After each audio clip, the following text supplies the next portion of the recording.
Hello, this is Brad with the Easy Irrigation and Maintenance. Just wanted to put out a friendly educational video on planting annual flowers in Flagstaff.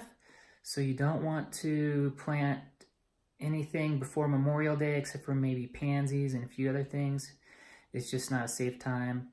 But if you do plant annuals before that date, you want to watch the weather really closely. And if it gets down into the 30s, 35 and below, you're going to want to cover up your annuals with a pillowcase or a sheet.